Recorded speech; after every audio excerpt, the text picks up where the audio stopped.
ప్రభు అయినటువంటి యేసుక్రీస్తు నామములో చేరువచ్చినటువంటి పరిశుద్ధులందరికీ పిల్లలకు ప్రభు యేసు నామములో తెలియజేస్తున్నాను. అపోస్తలుడైన పౌలు గారు రోమీయులకు రాసినటువంటి పత్రిక 12వ అధ్యాయము మొదటి 2 వచనాలు చదువుతున్నాం. అపోస్తలుడైన పౌలు గారు రోమీయులకు రాసినటువంటి పత్రిక 12వ అధ్యాయము మొదటి 2 వచనాలు చదువుతున్నాం. కాబట్టి సహోదరులారా, పరిశుద్ధమును దేవునికి అనుకూలమునైన సజీవ యాగముగా మీ శరీరమును ఆయనకు సమర్పించుకునుడని దేవుని వాత్సల్యమును బట్టి మిమ్మల్ని బతిమాలుకొచ్చున్నాను. ఇట్టి సేవ మీకు యుక్తమైనది. మీరు ఈ లోక మర్యాదను అనుసరింపక ఉత్తమమును అనుకూలమును సంపూర్ణమైన దేవుని చిత్తమేద పరీక్షించి తెలుసుకున్నట్లు మీ మనస్సు మారి నూతన మొగట వలన రూపాంతరం పొందుడి. ఈ రోమపత్రిక 12వ అధ్యాయము మొత్తము ఆలోచన చేస్తే ఈ అధ్యాయంలో క్రైస్తవ జీవిత విధానము, ఒక క్రైస్తవుడు ఏ విధంగా ఉండాలో దానికి సంబంధించినటువంటి నడక ఇందులో మనకు కనబడుతూ ఉంటుంది. లేకపోతే ఒక క్రైస్తవుని యొక్క గుర్తులు కనబడుతూ ఉంటాయి. క్రిస్టియన్ ట్రైట్స్ అంటారు. క్రైస్తవుడు అని ఒక వ్యక్తిని మనము ఆలోచన చేయాలంటే ఈ గుణ లక్షణాలని ఎప్పుడైతే ప్రదర్శిస్తుంటాడో దాన్ని బట్టి మనం అతడు క్రైస్తవుడని గుర్తించడానికి అవకాశం ఉంటుంది. దేవుడు కోరుకున్నటువంటి క్రైస్తవ జీవిత విధానాన్ని ఈ రోమపత్రిక 12వ అధ్యాయంలో మనకు తెలియజేయబడింది. ఈరోజు 2 విషయాల్ని ఆలోచన చేద్దాము. మొదటి వచ్చిన రోమపత్రిక 12వ అధ్యాయం మొదటి వచనంలో, కాబట్టి సహోదరులారా, పరిశుద్ధమును దేవునికి అనుకూలమునైన సజీవ యాగముగా మీ శరీరమును ఆయనకు సమర్పించుకునుడని దేవుని వాత్సల్యమును బట్టి మేము బతిమాలుకుంటున్నాను. ఇట్టి సేవ మీకు యుక్తమైనది. 2 విషయాలు ఇందులో మనకు కనబడతా ఉన్నాయి. దేవునికి అనుకూలమైన సజీవ యాగముగా మీ శరీరాలను ఆయనకు సమర్పించుకోవాలి. అది మొదటిది. రెండవది, ఇట్టి సేవ మీకు యుక్తమైనది. శరీరాలను సజీవ యాగముగా సమర్పించుకోవాలంటే మనం ఏదో భయపడాల్సిన అవసరం లేదు. సజీవ యాగం అంటే లివింగ్ సాక్రిఫైస్ అంటారు. సజీవ యాగం అంటే ఇప్పటికిప్పుడు మీరు రక్తాన్ని చిందించాల్సిన అవసరం లేదు. లేకపోతే మనల్ని మనం పొడుచుకొని, లేకపోతే మనల్ని చంపుకొని సజీవ యాగంగా మనం బలిగా అర్పించాల్సిన అవసరం లేదు. మన కొరకు ఒక వ్యక్తి మనకంటే ముందుగా దేవునికి తన్ను తాను బలిగా అర్పించుకున్న వ్యక్తి మనకున్నారు. ఆయన ప్రభువైన క్రీస్తు. మన కోసం ఆయన తన ప్రాణాన్ని పెట్టినవాడు. సజీవ యాగముగా దేవునికి సమర్పించుకున్న వ్యక్తి మన ముందు ఉంటా ఉన్నాడు. అందువల్ల మనము వెంటనే ఈ పని చేయడానికి పోవాల్సిన అవసరం లేదు. కానీ దానికి సంబంధించిన విషయాలను గ్రంథంలో పరిశీలన చేస్తే సజీవ యాగముగా క్రీస్తు ప్రభువారు మనకంటే ముందుగా దేవునికి తను తాను సమర్పించుకున్న సంగతి మనకు అర్థమవుతా ఉంది. ఎఫెసీ పత్రిక 5వ అధ్యాయము మొదటి 2 వచనాలు చూస్తే, ఎఫెసీ పత్రిక 5వ అధ్యాయం మొదటి 2 వచనాలు, కావున మీరు ప్రియులైన పిల్లల వలె దేవుని పోలి నడుచుకునండి. క్రీస్తు మిమ్మల్ని ప్రేమించి పరిమళ వాసనగా ఉండుటకు మన కొరకు తన్ను తాను దేవునికి అర్పణముగాను బలిగాను అప్పగించుకొనెను. క్రైస్తవ జీవితం యొక్క గుణ లక్షణాల్లో మొట్టమొదటిది సమర్పణ జీవితం. ఈ సమర్పణ జీవితాన్ని గురించి ఆలోచన చేసినప్పుడు క్రీస్తు ప్రభువారు తను తాను బలిగా అర్పణగా అప్పగించుకున్నాడంట. ఎవరి కోసం అప్పగించుకున్నాడంటే క్రీస్తు మిమ్మును ప్రేమించి, మొట్టమొదటిగా ఆయన ప్రేమించాడు. రెండవది పరిమళ వాసనగా ఉంటకు, మనం పరిమళ వాసనగా ఉండాలనే ఉద్దేశం కొరకు ఆయన ఏం చేశాడంటే తన్ను తాను దేవునికి అర్పణగాను బలిగాను అప్పగించుకున్నాడు. ఒక ఒక వ్యక్తి మన కోసము సజీవ యాగముగా దేవునికి తను తాను అర్పించుకున్నాడు. ఈ అర్పణ ఆయన దేనికోసం చేశాడంటే మనం పరిమళ వాసనగా ఉండడానికి, రెండవది మన పాపాలని విమోచించడానికి ఆయన తను తాను దేవునికి సజీవ యాగముగా అర్పించుకున్నట్టుగా మనకు హెబ్రీ పత్రికలో మనకు హెబ్రీ పత్రిక 9వ అధ్యాయము, హెబ్రీ పత్రిక 9వ అధ్యాయము 26వ వచనంలో, అట్లైన ఏడల జగత్తు పునాది వేయబడింది మొదలుకొని ఆయన అనేక పర్యాయములు శ్రమపడవలసి వచ్చును. అయితే ఆయన యుగముల సమాప్తి యందు తన్ను తానే బలిగా అర్పించుకుంటూ వలన పాప నివారణ చేయుటకై ఒక్కసారి ప్రత్యక్షపరచబడెను. పాప నివారణ చేయడానికి క్రీస్తు వారు సజీవ యాగం దేనికయ్యారంటే పాప నివారణ చేయడానికి, యుగముల సమాప్తి యందు తన్ను తానే బలిగా దేవునికి బలిగా అర్పించడంలో మన పాపములన్నింటినీ, మన పాపములకు పరిహారంగా పాప నివారణ చేయుటకై ప్రభు వారు ఏం చేశాడంటే తను తాను బలిగా అప్పచెప్పుకున్నాడంట. అందుకోసమే ఆయన గురించి పరిశుద్ధాత్మ సాక్ష్యం చెప్తూ దేవుని సముఖంలో, దేవుని పరలోకపు సన్నిధిలో గ్రంథాలు విప్పే యోగ్యత క్రీస్తు వారికి ఉందని పరిశుద్ధాత్మ తెలియజేస్తాము. ఈ గ్రంథాలు విప్పుటకు నీవు యోగ్యుడు. ఎందుకు యోగ్యుడు అంటే నీవు రక్తం ఇచ్చి ప్రతి జనములోను ప్రతి వంశంలోనూ దేవుని కొరకు ప్రజలను కొన్నావు. అందుకోసము యోగ్యుడు. ప్రకటన గ్రంథము 5వ అధ్యాయము 9వ వచనంలో, ప్రకటన గ్రంథము 5వ అధ్యాయం 9వ వచనంలో, ఆ పెద్దలు నీవు ఆ గ్రంథము తీసుకుని దాని ముద్రలు విప్పుటకు యోగ్యుడవు, నీవు వధింపబడిన వాడివై నీ రక్తం ఇచ్చి ప్రతి వంశములోను ఆయా భాషలు మాట్లాడే వారిలోను ప్రతి ప్రజలోను ప్రతి జనములోను దేవుని కొరకు మనుషులను కొని మా దేవునికి వారిని ఒక రాజ్యముగాను యాజకులుగాను చేస్తూ గనుక వారు భూలోక ముందు ఏలుదరిని కొత్త పాట పాడుదురు. మనము సజీవ యాగముగా శరీరాలను సమర్పించడానికంటే ముందుగానే క్రీస్తు ప్రభు వారు మన కొరకు సజీవ యాగంగా ఆయన దేవుని సమర్పించుకున్నాడు. మన పాప పరిహారం కోసము మరి ముఖ్యంగా ఆయన ఏం చేశాడంటే ఆయన రక్తాన్ని ఇచ్చాడు. ఆయన రక్తాన్ని ఇచ్చి ప్రతి వంశంలోనూ ప్రతి ప్రజలోనూ దేవుని కొరకు ప్రజలను కొని ఒక రాజ్యంగా యాజకులుగా తయారు చేశాడు. అందువల్ల ఈరోజు నీవు ఆ మాట చదివినప్పుడు పరిశుద్ధమును దేవునికి అనుకూలమైన సజీవ యాగముగా మీ శరీరమును ఆయనకు సమర్పించుకుంటే ఫిజికల్ గా నువ్వు చేయాల్సిన అవసరం లేదు. నీ శరీరాన్ని నలగొట్టుకోవాల్సిన అవసరం లేదు, లేకపోతే గాయపరచుకోవాల్సిన అవసరం లేదు. కానీ నీ కొరకు నీకంటే ముందుగా క్రీస్తు ప్రభు వారు ఈ బలిని సమర్పించున్నాడు. అయితే ఈరోజు నువ్వు ఏ విధంగా దేవునికి బలి ఇవ్వాలి, లేకపోతే సజీవ యాగముగా నీ శరీరాన్ని ఆయన సమర్పించుకోవాలి అనే విషయాన్ని ఆలోచన చేస్తే నేటి క్రైస్తవుడు తన సజీవ యాగంగా తన శరీరాన్ని సమర్పించుకోవాలంటే గ్రంథం చెప్తున్నమాట అవి ఆత్మ సంబంధమైనటువంటి అర్పణలు చెల్లించాల్సిన అవసరం ఉంది. ఆత్మ సంబంధమైనటువంటి అర్పణలు. ఈ ఆత్మ సంబంధమైన అర్పణలు ఏ విధంగా ఉంటాయో మనం గ్రంథంలో పరిశీలన చేస్తే పేతురు రాసిన మొదటి పత్రిక 2వ అధ్యాయము 5వ వచనంలో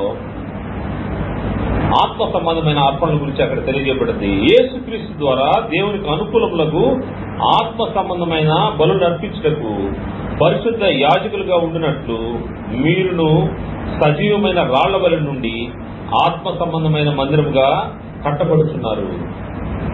క్రైస్తవుడు చేయాల్సినటువంటి ఆత్మ సంబంధమైన బలి ఏంటంటే ఇది క్రీస్తు యేసు ద్వారా దేవునికి అనుకూలమైనటువంటి ఆత్మ సంబంధమైన బలులు అర్పించడం. నీవు సజీవ యాగముగా నీవు గాయపరచుకోవాల్సిన అవసరం లేదు, నీ రక్తాన్ని చిందించాల్సిన అవసరం లేదు. కానీ నువ్వు ఈరోజు చేయాల్సింది ఏంటంటే ఆత్మ సంబంధమైన బలులు అర్పించాల్సిన అవసరం ఉంది. ఆత్మ సంబంధమైనటువంటి అర్పణలు లేకపోతే యాగములు జరిగించాల్సిన అవసరం ఉంది. సజీవ యాగముగా మనం అర్పించే వాటిలో మొట్టమొదటి ఆలోచన చేస్తే మొట్టమొదటిది స్తుతి యాగం చెల్లించాల్సిన అవసరం ఉంది. దేవుడికి స్తుతి యాగం చెల్లించాలి. సజీవ యాగముగా నీ శరీరాలను సమర్పించుకునే దానిలో భాగంగా మొట్టమొదటిది స్తుతి యాగం చెల్లించాలి. స్తుతి యాగం చెల్లించాలనే విషయాన్ని కీర్తనకారుడు ఈ విధంగా తెలియజేస్తున్నాడు. కీర్తన గ్రంథము 50వ అధ్యాయము 14వ వచనంలో, కీర్తన గ్రంథము 50వ అధ్యాయము 14వ వచనంలో, దేవునికి స్తుతి యాగం చేయము, మహోన్నతుడికి నీ మొక్కుబడులు చెల్లించుము. దేవునికి ఏం చేయాలంట? స్తుతి యాగం చేయాలంట. దేవునికి స్తుతి అంటే ఇష్టము, ఆయన స్తుతులకు పాత్రుడు. స్తుతి యాగం చెల్లించాలంట. మహోన్నతికి నీ మొక్కుబడులు చెల్లించుము. ఇదే అధ్యాయంలో 23వ వచనంలో, స్తుతి యాగం అర్పించువాడు నన్ను మహిమపరుచుతున్నాడు, నేను వానికి దేవుని రక్షణ కనపరిచినట్లు వాడు మార్గము సిద్ధపరచుకును. ఒక వ్యక్తి రక్షించబడాలంటే, దేవుని రక్షణలో కొనసాగాలంటే దేవునికి స్తుతి చెల్లించాల్సిన అవసరం ఉంది. స్తుతి యాగము చెల్లించాల్సిన అవసరం ఉంది. ఎప్పుడైతే స్తుతి యాగం చెల్లిస్తామో అది దేవుని మహిమపరచడం అంట. ఒక వ్యక్తి స్తుతి యాగం చెల్లిస్తున్నాడంటే దేవుని మహిమపరుస్తా ఉన్నాడు. దీనికోసం నిన్ను పొడుచుకోవాల్సిన అవసరం లేదు. దేవునికి స్తుతులు చెల్లించాల్సిన అవసరం ఉంది. దేవుడు స్తుతిని నీ దగ్గర నుంచి కోరుకుంటా ఉన్నాడు. ఎప్పుడైతే స్తుతి యాగం అర్పించువాడు నన్ను మహిమపరుచున్నాడు. దేవుణ్ణి మహిమపరిచే విధానము స్తుతి యాగము చెల్లించడము. స్తుతి ఎప్పుడైతే చెల్లిస్తామో ఈ స్తుతి యాగాన్ని గ్రంథము ఇంకొక మాట కూడా చెప్తుంది, అది జిహ్వ ఫలము. మన నోటితో దేవుణ్ణి స్తుతించడము, దాన్ని జిహ్వ ఫలము. ఈ అర్పణ దేవునికి ఇష్టమైనదిగా గ్రంథం తెలియజేస్తుంది. హెబ్రీ పత్రిక 13వ అధ్యాయము, హెబ్రీ పత్రిక 13వ అధ్యాయము 15-16 వచనం చూస్తే, హెబ్రీ పత్రిక 13వ అధ్యాయము 15-16 వచనాల్లో, కాబట్టి ఆయన ద్వారా మనం దేవునికి ఎల్లప్పుడూ స్తుతి యాగము చేయదుము, అనగా ఆయన నామమును ఒప్పుకొనుచు జిహ్వ ఫలము అర్పించుదము. జిహ్వ ఫలము నీ నోటితో ఎప్పుడైతే దేవుని స్తుతిస్తావో, ఎప్పుడు చేయాలంటే దేవునికి ఎల్లప్పుడూ స్తుతి యాగం చేయదు. దేవునికి ఇష్టమైనది మనం చేయవలసింది గ్రంథం చెప్తున్నమాట, ఎల్లప్పుడూ స్తుతి యాగం చేయదు, అనగా ఆయన నామమును ఒప్పుకొనుచు. ఈ నామమే అన్ని నామముల కంటే గొప్పది అని ఒప్పుకొనుచు దేవుని మహింపరుస్తూ ఘనపరుస్తూ స్తుతించాల్సిన అవసరం ఉంది. మన జీవఫలము అర్పించాల్సిన అవసరం ఉందని గ్రంథము తెలియజేస్తాం. జీవఫలము అర్పించే విషయంలో మనము ఎక్కడ కూడా వెనకంజ వేయకూడదు.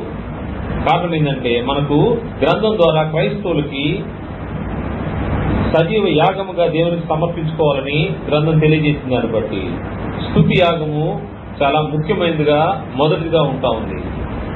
ఈ స్తుతి యాగం చేసేటప్పుడు భావం ఎరిగి మనము స్తుతించాల్సిన అవసరం ఉంది. దేవునికి కీర్తనలతో సంగీతములతో ఆయనకు స్తుతి యాగం చెల్లించాల్సిన అవసరం ఉందని గ్రంథం తెలియజేస్తుంది. ఎఫెసీ పత్రిక 5వ అధ్యాయము 19-20 వచనాలు చూస్తే, ఒకరినొకడు కీర్తనలతోనూ సంగీతములతోనూ ఆత్మ సంబంధమైన పాటలతోనూ హెచ్చరించుచు మీ హృదయములలో ప్రభువును గూర్చి పాడుచు కీర్తించుచు మన ప్రభు అయిన యేసుక్రీస్తు పేరట సమస్తమును గూర్చి తండ్రి అయిన దేవునికి ఎల్లప్పుడూ కృతజ్ఞతలు చెల్లించు క్రీస్తునందలి భయంతో ఒకరినొకడు లోబడి ఉండుడి. దేవునికి స్తుతి యాగం చెల్లించేటప్పుడు అది నువ్వు ఆత్మ సంబంధమైన పాటలతోనూ హృదయంలో ప్రభువును గూర్చి పాడుచు కీర్తించు దేవునికి ఇష్టమైనటువంటి యాగంగా మనకు కనబడతా ఉంది ఈ స్తుతి యాగం. ఈ స్తుతిని చెల్లించాల్సిన అవసరం ఉంది. స్తుతిని గురించి మరొక మాట కొలస్సీ పత్రిక 3వ అధ్యాయం 3వ అధ్యాయం 16వ వచనంలో, సంగీతములతోనూ కీర్తనలతోనూ ఆత్మ సంబంధమైన పద్యములతోనూ ఒకరికొకడు బోధించుచు బుద్ధి చెప్పుచు కృపాసహితముగా మీ హృదయంలో దేవుని గురించి గానం చేయించు సమస్త విధములైన జ్ఞానముతో క్రీస్తు వాక్యం మీలో సమృద్ధిగా నివసింపనీయుడి. స్తుతి యాగము చెల్లించడం. ఈ స్తుతి యాగం చెల్లించడం వల్ల ఏం జరుగుతూ ఉంటుందంటే ఆత్మ సంబంధం కీర్తనలు పద్యములు ఒకరినొకరు హెచ్చరించుకోవడం, క్రీస్తుని గురించినటువంటి వాక్యాన్ని గురించినటువంటి జ్ఞానము సమృద్ధిగా నింపబడతా ఉంటుంది. ఎప్పుడైతే స్తుతి యాగం చెల్లిస్తూ ఉంటామో అనేక విషయాల్లో మనము సరిచేయబడతా ఉంటాము. దేవుడు కోరుకుంటున్నటువంటి శరీరాలను సజీవ యాగముగా దేవునికి సమర్పించుకోండి అన్నప్పుడు సజీవ యాగముగా లివింగ్ సాక్రిఫైస్ నివసిస్తున్న నీవు, జీవిస్తున్న నీవు దేవునికి స్తుతి యాగం చెల్లించాల్సిన అవసరం ఉంది. క్రైస్తవులు చేయవలసినటువంటి మరొక యాగము లేకపోతే మరొక ఆత్మ సంబంధమైన బలి లేకపోతే అర్పణ ఏంటంటే జ్ఞానేంద్రియాలను సాధకం చేసుకుని దేవుని ఎదుట పరిశుద్ధంగా కనబడాల్సిన అవసరం ఉంది. నువ్వు ఆరాధనకు వచ్చావు, నువ్వు దేవుని ఆరాధించేటప్పుడు నీ జ్ఞానేంద్రియాలు సాధకం చేయబడున్నాయా లేదా, పరిశుద్ధంగా ఉన్నాయా లేదా పరిశీలించుకోవాల్సిన అవసరం ఉంది.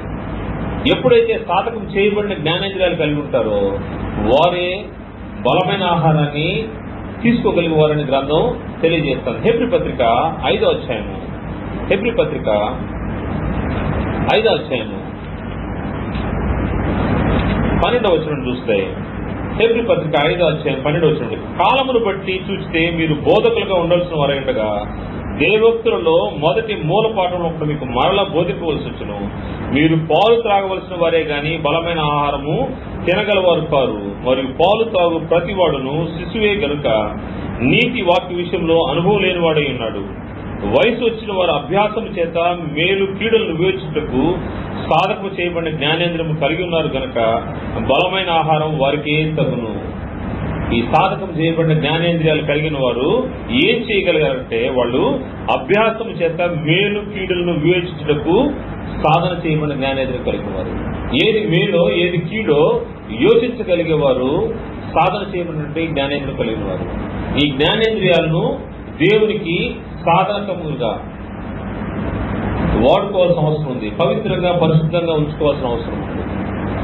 ఎప్పుడైతే దేవుని సన్నిధికి వస్తా ఉంటావో వచ్చినప్పుడు దేవుని ఎదుట నీవు నిందారహితుడుగా నీ జ్ఞానేంద్రియాలను కంట్రోల్ చేసుకున్నవాడుగా, ఈ అనుభవ జ్ఞానం ఎలా వస్తుందంటే ఏది మేలో ఏది కీడో వివేచించే కలిగే పరిస్థితులు ఉన్నప్పుడు ఆ విధంగా నీ యొక్క జ్ఞానేంద్రియాలను సాధకం చేసుకోవాల్సిన అవసరం ఉంది. జ్ఞానేంద్రియాలను సాధకం చేయకపోతే ఏమవుతుందంటే ఈ శరీరము ఆత్మకు మధ్య ఎప్పుడు సంఘర్షణ జరుగుతూ ఉంటుంది. శరీరం ఒకటి కోరుకుంటా ఉంటది, ఆత్మ దాన్ని వద్దంటా ఉంటది. అభ్యాసం చేయబడినటువంటి జ్ఞానేంద్రియం కలిగిన వ్యక్తి ఎలా ఉంటాడంటే ఆత్మానుసారంగా నడుచుకుంటా ఉంటాడు. అభ్యాసం లేకపోతే దానిపైన ఎక్సర్సైజ్ లేకపోతే ఏం జరుగుతూ ఉంటుందంటే శరీరం వైపు మళ్ళీపోయేదానికి అవకాశం ఉంది. గ్రంథము చాలా స్పష్టంగా చెప్తా ఉంది. గలతీ పత్రిక 5వ అధ్యాయంలో సాధకము చేయబడకపోతే ఎంత ఇబ్బందిగా ఉంటుందో తెలియజెప్తూ 5వ అధ్యాయం 16వ వచనంలో, నేను చెప్పున్నది ఏమనగా ఆత్మానుసారంగా నడుచుకోండి, అప్పుడు మీరు శరీరేచ్ఛను నెరవేర్చరు. ఆత్మానుసారంగా నడుచుకున్నప్పుడు మీరు శరీరేచ్ఛను నెరవేర్చరు. దేవునికి సజీవ యాగంగా నీ యొక్క శరీరాన్ని సమర్పించుకోవాలంటే నీ శరీర అవయవాలు జ్ఞానేంద్రియాలు సాధన చేయబడాల్సిన అవసరం ఉంది. నేను చెప్పున్నది ఏమనగా ఆత్మానుసారంగా నడుచుకోండి, అప్పుడు మీరు శరీరేచ్ఛను నెరవేర్చరు. శరీరం ఆత్మకును ఆత్మ శరీరంకు విరోధముగా అపేక్షించును, ఇవి ఒకదానికొకటి వ్యతిరేకంగా ఉన్నో గనుక మీరేవి చేయ నిశ్చయింతురో వాటిని చేయకుందురు. మీరేవి చేయ నిశ్చయింతురో వాటిని చేయకుందురు. శరీరము ఇబ్బంది పెడతా ఉంటది. ఆత్మానుసారంగా జీవించడానికి శరీరము ఒప్పుకోదు. అప్పుడు శరీరాన్ని కంట్రోల్ చేసుకోవాల్సిన అవసరం ఉంది. క్రీస్తు యేసు సంబంధులు ఏ విధంగా ఉంటారంటే 23-24 వచనంలో, ఇట్టి వాటికి విరోధమైన నియమం ఏదీ లేదు. క్రీస్తు యేసు సంబంధులు శరీరమును దాని ఇచ్చలతోనూ దురాశలతోనూ సిలువ వేసి ఉన్నారు. శరీరమును దాని ఇచ్చలతోనూ సాధకం చేయబడినటువంటి జ్ఞానేంద్రియాలు లేకపోతే దేవుని సముఖంలో నీవు నీ యాగాన్ని ఆత్మసందన చెల్లించడానికి అర్హుడు కాకుండా పోతా ఉంటావు. సాధకం చేసుకోవాల్సిన అవసరం ఉంది. దేవునికి సజీవ యాగంగా నీ శరీరాన్ని సమర్పించుకోవడం అంటే నీ శరీర అవయవాలు, జ్ఞానేంద్రియాలను సాధకం చేసుకోవాలి. చేసుకోకపోతే ఏమవుతా ఉంటుందంటే శరీరానుసారంగా నడిచిపోతా ఉంటాడు. అందుకోసమే క్రీస్తు యేసు సంబంధులు శరీరమును దాని ఇచ్ఛలతోనూ దురాశలతోనూ సిలువ వేస్తున్నారు. సిలువ వేయాల్సినటువంటి అవసరం ఉంది. దేహంలోనికి ఏ అవయవమైనా నీ మాట వినకపోతే, ఏ జ్ఞానేంద్రియమైనా నీ మాట వినకపోతే దాన్ని తీసివేయాల్సిన అవసరం ఉందని గ్రంథం హెచ్చరిక చేస్తా ఉంది. మార్క్స్ సువార్త 9వ అధ్యాయము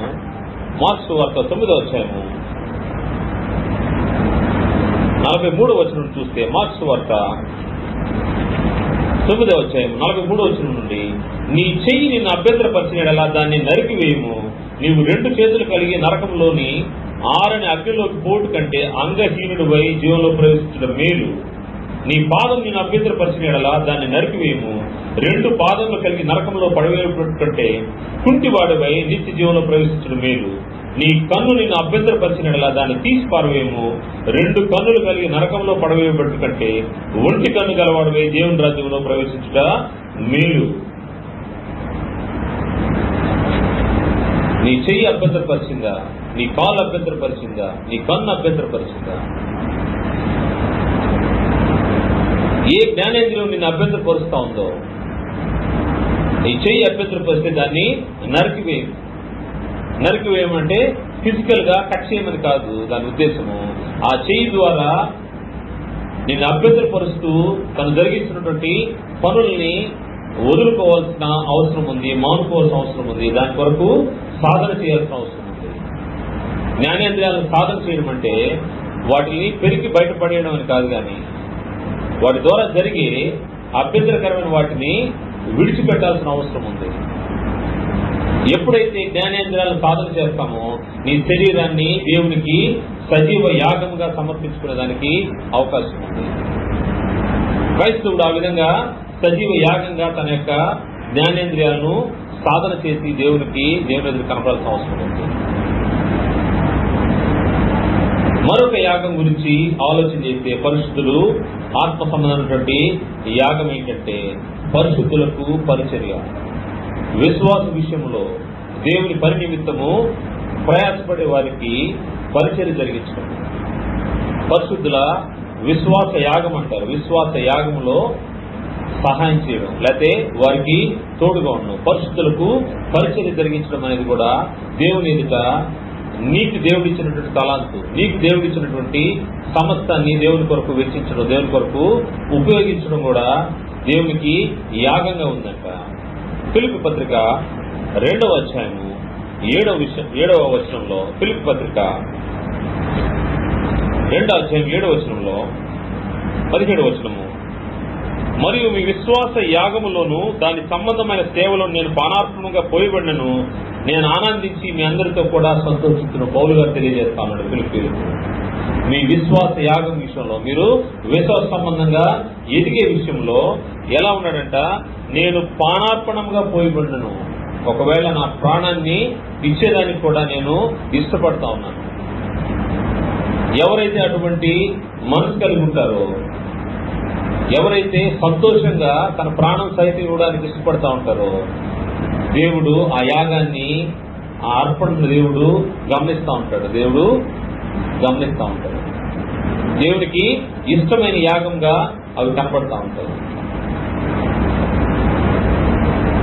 హెబ్రీ పత్రిక 13వ అధ్యాయము, హెబ్రీ పత్రిక 13వ అధ్యాయంలో 16వ వచనంలో, ఉపకార ధర్మము చేయ మరచిపోకుడి, అట్టి యాగములు దేవునికి ఇష్టమైనవి. ఉపకారం చేయడం, మంచి చేయడం, సత్క్రియ జరిగించడం. ఉపకార ధర్మములు చేయ మరచిపోకుడి, అట్టి యాగములు దేవునికి ఇష్టమైనవి. దేవుడు ఇష్టపడే యాగము, సజీవ యాగము, లివింగ్ సాక్రిఫైస్.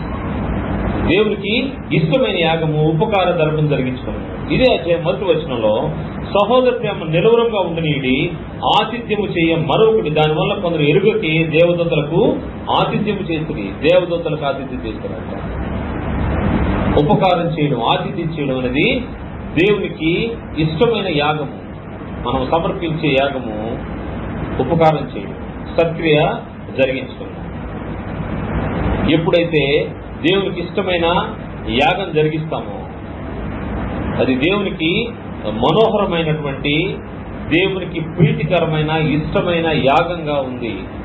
దేవుని బిడ్డలకు మనం సహాయం చేయడం, లేకపోతే దేవుని పనిలో ఉన్న వారికి సహకరించడము, లేకపోతే దేవుని పరిచర్యలో పాల్గొనడము, దేవుని పరిచర్య జరిగించే వారికి సపోర్ట్ చేయడము, అది దేవునికి ఇష్టమైన యాగంగా ఉందని గ్రంథం తెలియజేస్తాను. ఫిలిప్పీయుల రాసిన పత్రిక 4వ అధ్యాయము 14వ వచనం నుండి, ఫిలిప్పీ పత్రిక 4వ అధ్యాయం 14వ, అయినను నా శ్రమలో మీరు పాలు పంచుకున్నది మంచి పని. ఫిలిప్పీయులారా, సువార్త నేను బోధింపనారంభించిన మాసిదోనియ నుండి వచ్చినప్పుడు ఇచ్చు విషయంలోను పుచ్చుకుని విషయంలోను మీరు తప్ప మరి ఏ సంఘపు వారును నాతో పాలువారు కాలేదని మీకే తెలియను. ఏలైనగా తెస్సలోనికలో కూడా మీరు మాటి మాటికి నా అవసరం తీర్చుకు సహాయం చేసిరి. నేను ఈవిని అపేక్షించి ఇలాగ చెప్పుట్లేదు గాని మీ లెక్కకు విస్తార ఫలం రావాలని అపేక్షించి చెప్పుచున్నాను. నాకు సమృద్ధి కలిగి ఉన్నది. మీరు పంపిన వస్తువులు ఎపఫ్రోదితు వలన పుచ్చుకొని తక్కువేమీ లేక ఉన్నాను. ఇవి మనోహరమైన సువాసనయు దేవునికి ప్రీతికరమును ఇష్టమునైన యాగమునై ఉన్నవి. దేవునికి ఇష్టమైన యాగము, సజీవ యాగముగా నీవు సమర్పించుకోవాలంటే దేవుని పనిలో ఉన్నటువంటి పౌలు గారికి ఫిలిప్పీ సంఘము ఎంతగా సపోర్ట్ చేసిందో, అది వారి సంఘంలో ఉన్నప్పుడు కాదు, ఆయన వేరే చోట సువార్త ప్రకటిస్తున్నప్పటికీ, ఆయన ఎక్కడున్నప్పటికీ ఆయనకి ఏ అవసరం ఉందో అవసరం తీర్చే విషయంలో ఈ సంఘము ముందున్నట్టుగా కనబడతా ఉంది. ఇటువంటి యాగం గురించి ఆయన మాట్లాడుతూ, ఇవి మనోహరమైన సువాసనయు దేవునికి ప్రీతికరముకు ఇష్టమునైన యాగమునై ఉన్నవి. ఎవరైతే ఇటువంటి యాగం జరిగిస్తారో, ఇటువంటి దేవునికి ఇష్టమైనటువంటి ప్రీతికరమైనటువంటి యాగం జరిగిస్తారో, 19వ వచనం, కాగా దేవుడు తన ఐశ్వర్యం చొప్పున క్రీస్తు యేసునందు మహిమలో మీ ప్రతి అవసరమును తీర్చును. నీవు నష్టపోయేది ఏముండదు. దేవుని ప్రజలకు ఇస్తే, దేవుని పని నిమిత్తం ఇస్తే, దేవుని కొరకు నీవు నష్టపోతే, దేవుని ప్రేమ గురించి మాట్లాడుతూ, ప్రేమ అంటే మనము నష్టపోయి ఇతరులు మేలు పొందేది. దేవుని ప్రేమ క్రీస్తు యేసు ద్వారా దేవుడు లోకాన్ని ప్రేమించిన విధానం గమనిస్తే, ఆయన తన ప్రియ కుమారుని నష్టపోయి మన కోసము ఆయన కుమారుని బలివేశాడు. క్రీస్తు ప్రభువు తన ప్రాణాన్ని నష్టపోయి మనకు రక్షణను, విడుదలను, విమోచన అనుగ్రహించాడు. ఇందులో ప్రేమ ఉంది. ఎప్పుడైతే మనము దేవుని పని నిమిత్తము దేవునికి ప్రీతికరమైన, ఇష్టమైన యాగం జరిగిస్తాము, దేవుని పని నిమిత్తము దేవుని పని జరిగించే వారికి సపోర్ట్ చేస్తాము, అది దేవునికి ఇష్టమైన యాగము, పరిశుద్ధుల పరిచర్యకు సంబంధించినటువంటి యాగము, విశ్వాస యాగము. ఆతిథ్యము చేయ మరొకటి, దానివల్ల కొందరు ఎరుగకి దేవదూతలకు ఆతిథ్యం చేసింది. అందువల్ల పరిశుద్ధులకు ఆతిథ్యం చేసే విషయంలో, దేవుని పరిచర్య విషయంలో మనము వెనుకంజ వేయకూడదు. సజీవ యాగముగా నీ శరీరాలను ఆయనకు సమర్పించుకోవడం అంటే పరిశుద్ధులకు ఆతిథ్యం ఇవ్వడం, పరిశుద్ధుల అవసరతలు తీర్చడం, దేవుని పని నిమిత్తము నీకున్న దాన్ని పోగొట్టుకోవడం, నీకేదైతే లాభసాటి అనుకున్నావో వాటన్నిటినీ నష్టంగా ఇచ్చుకోవడం. దేవునికి ఇవి సజీవ యాగాలు. మరియు చివరిది, సజీవ యాగముగా దేవునికి సమర్పించుకునే ఆత్మ సంబంధమైన అర్పణ, అన్ని జనులనే అర్పణ. అన్ని జనులను దేవుని ఇంటిలోకి నడిపించడం అనేది దేవునికి ఇష్టమైనటువంటిది అర్పణ. అన్ని జనులను దేవుని దగ్గరకు తీసుకురావాల్సిన అవసరం ఉంది. గలతీ పత్రిక 3వ అధ్యాయము 8వ వచనంలో, గలతీ పత్రిక 3వ అధ్యాయం 8వ వచనంలో, దేవుడు విశ్వాస మూలముగా అన్ని జనులను నీతిమంతులుగా తీర్చునని లేఖనము ముందుగా చూచి నీ యందు అన్ని జనులందరూ ఆశీర్వదింపబడుదురని అబ్రహామునకు సువార్తను ముందుగా ప్రకటించెను.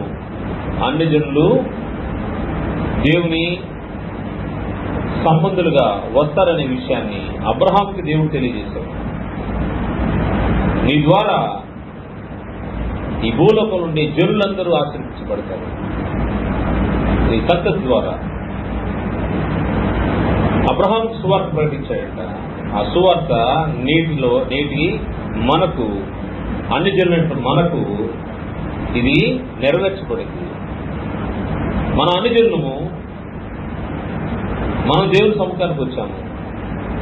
దేవుని సముఖానికి ఇంకా నశించిపోతున్న అన్ని జనులను తీసుకురావాల్సిన అవసరం ఉంది.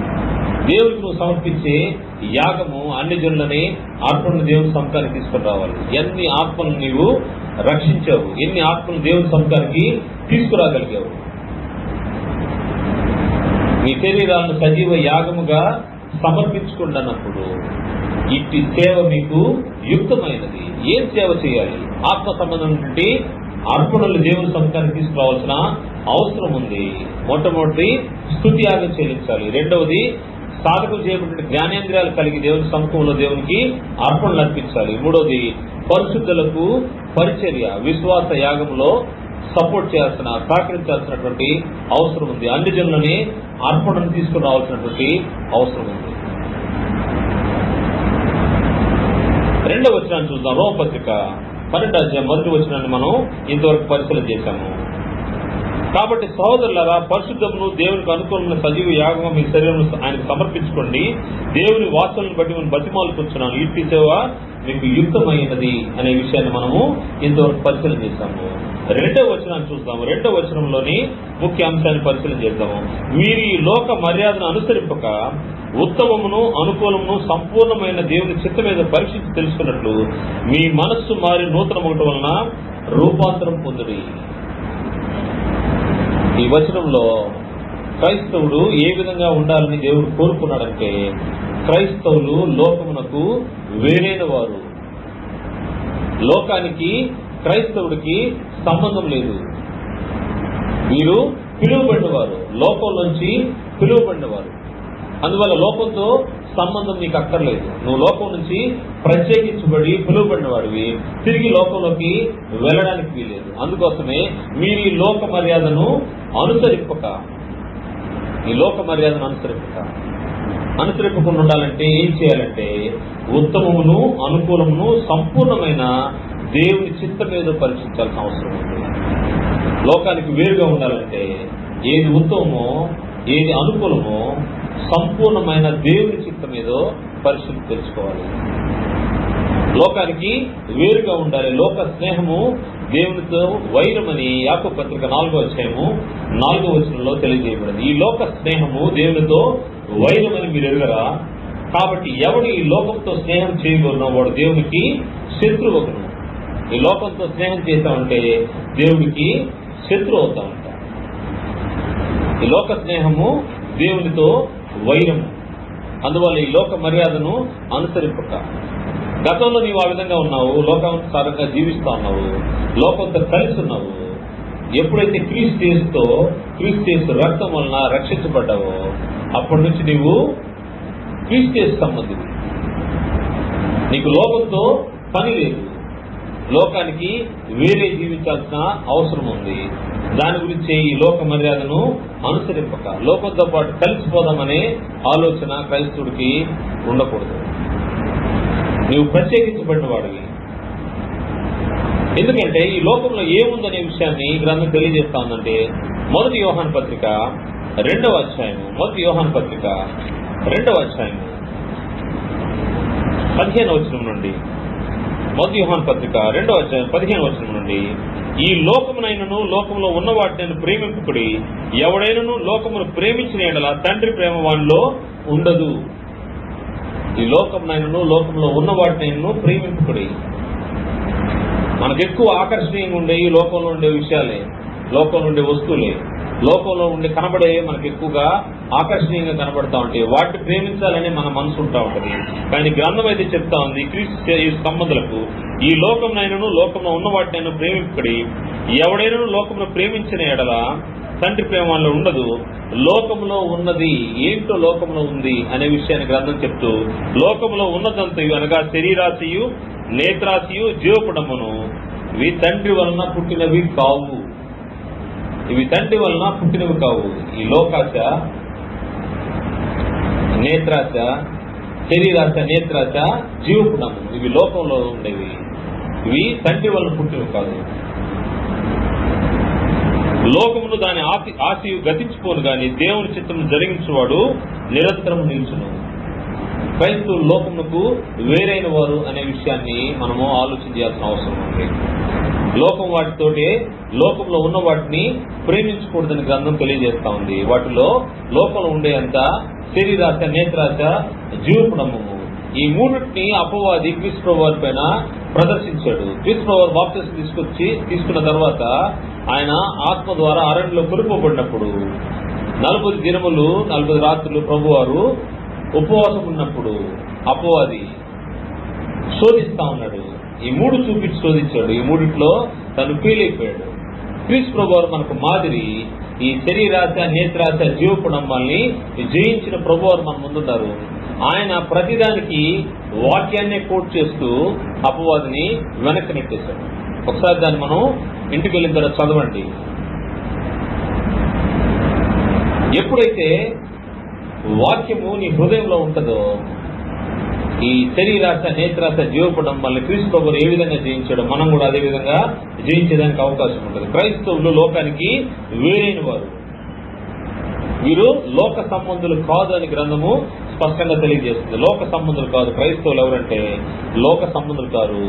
యోహాను సువార్త 15వ అధ్యాయము 19వ వచనంలో, యోహాను సువార్త 15వ అధ్యాయము 19వ వచనంలో, మీరు లోక సంబంధులైన ఎడల లోకము తన వారిని స్నేహించును. అయితే మీరు లోక సంబంధులు కారు, నేను మిమ్మల్ని లోకంలో నుండి ఏర్పరచుకుంటుని. క్రీస్తు ప్రభువారు మన లోకంలోంచి ఏర్పరచుకున్నాడు. మనం లోక సంబంధులు కాదు. ఎవరైతే క్రీస్తు యేసు యొక్క రక్తంలో తమ పాపంలో శుద్ధి చేసుకున్నారో వాళ్ళు లోక సంబంధులు కాదు, లోకానికి వేరైన వారు.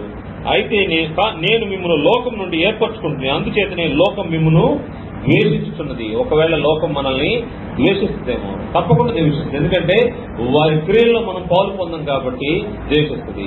ఎందుకు ద్వేషిస్తుందంటే గతంలో వారితో కలిసి ఆ క్రియలు జరిగించాము, ఈ రోజు మనం జరిగించట్లేదు కాబట్టి దాని గురించి మనల్ని ద్వేషిస్తుంది. లోకం ద్వేషించినప్పుడు భయపడాల్సిన అవసరం లేదు.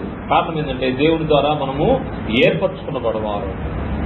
అందుకోసమే ప్రభువారు చెప్తాను, నేను మిమ్మల్ని లోకం నుండి ఏర్పరచుకుంటుని, అందుచేతనే లోకం మిమ్మల్ని ద్వేషించును. ఏర్పరచబడినటువంటి జనంగా మనం ఏర్పరచుకున్నవారు. మనం ఎవరంటే లోక సంబంధులు కాదు. గ్రంథం చెప్తుంది మనము దేవుడి సంబంధులు. మనం దేవుడి సంబంధులు.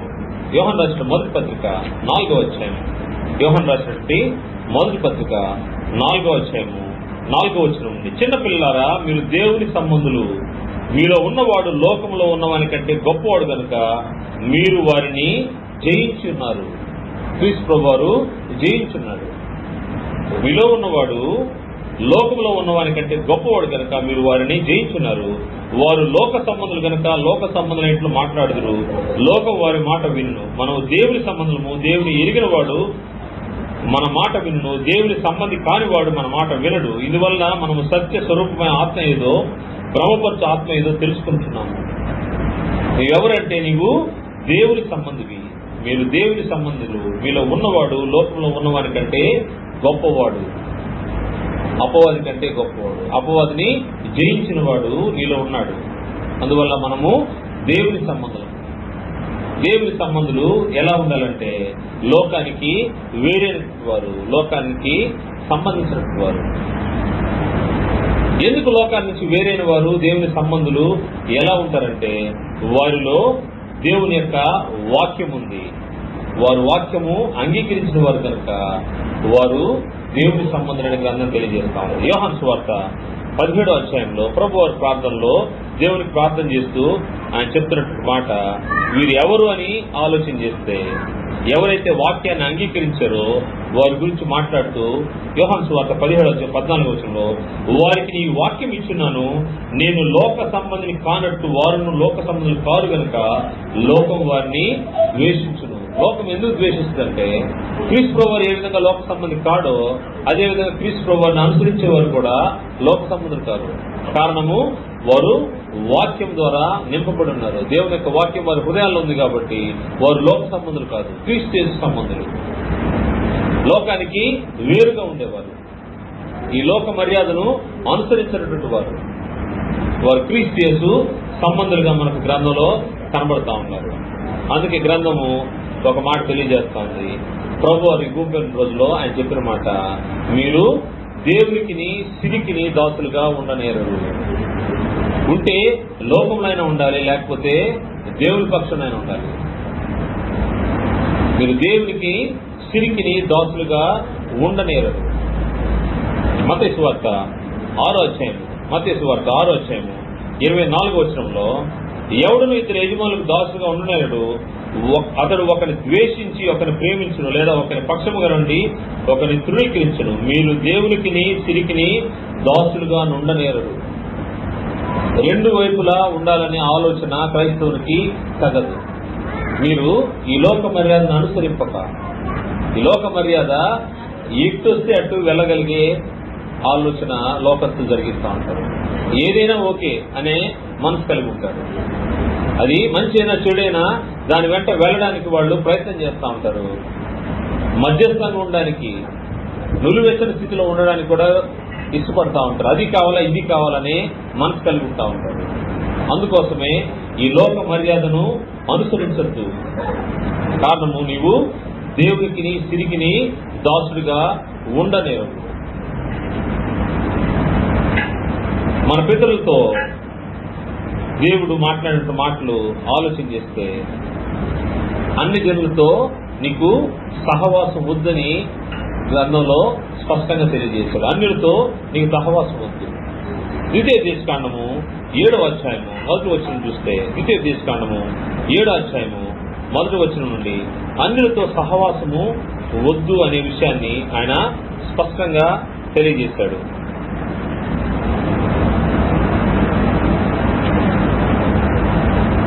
నీవు స్వాధీనపరుచుకుని పో దేశంలోనికి నీ దేవుడని యెహోవాను చేర్చి బహు జనములను అనగా సంఖ్యకును బలమునకు నిన్ను మించిన హిత్తీలు, గిర్గాషీయులు, అమోరీయులు, కనానీయులు, పెరిజ్జీయులు, హివ్వీయులు, యెబూసీయులను 7 జనములను ఎదుటండి వెళ్ళగొట్టిన తరువాత నీ దేవుడైన యెహోవా వారిని అప్పగించినప్పుడు నీవు వారిని హతము చేయవలను. దేవుని యొక్క ఆజ్ఞ ఈ విధంగా ఉంది. 7 జనాంగాలు వారి మధ్య ఉన్నారు.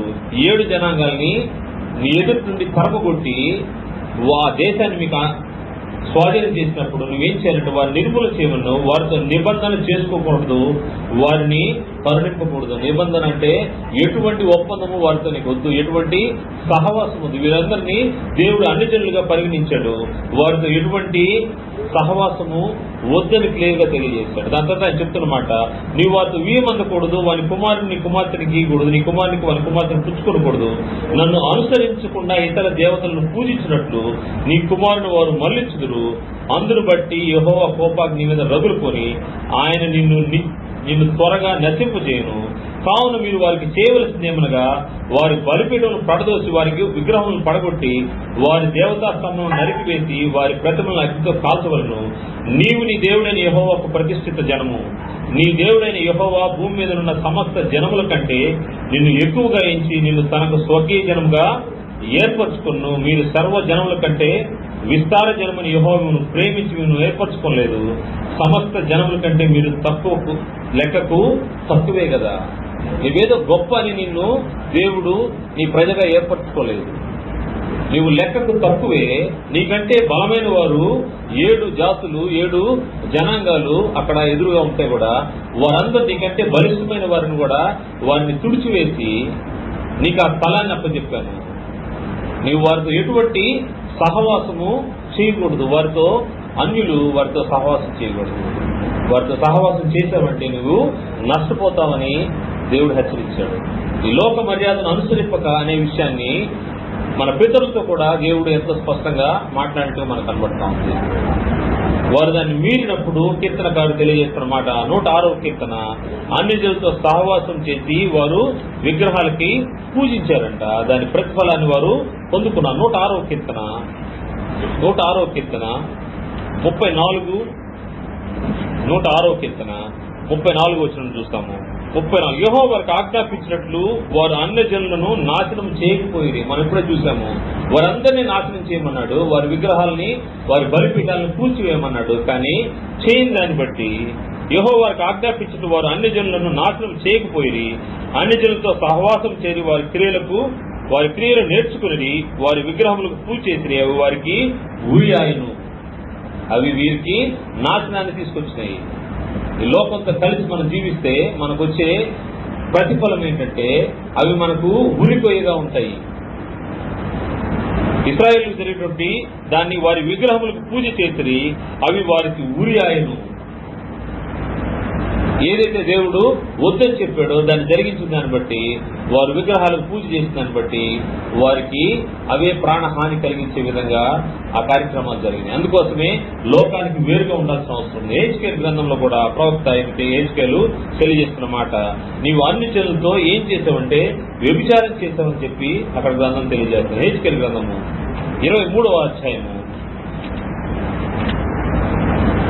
హెజ్కేలు గ్రంథము 23వ అధ్యాయము 30వ వచనంలో, 23వ అధ్యాయం 30వ వచనంలో, నీవు అన్య జనులతో చేసిన వ్యభిచారమును బట్టి నీవు వారి విగ్రహములను పూజించి అపవిత్రపరచుకున్నట్టును బట్టి నీకు ఇవి సంభవించును.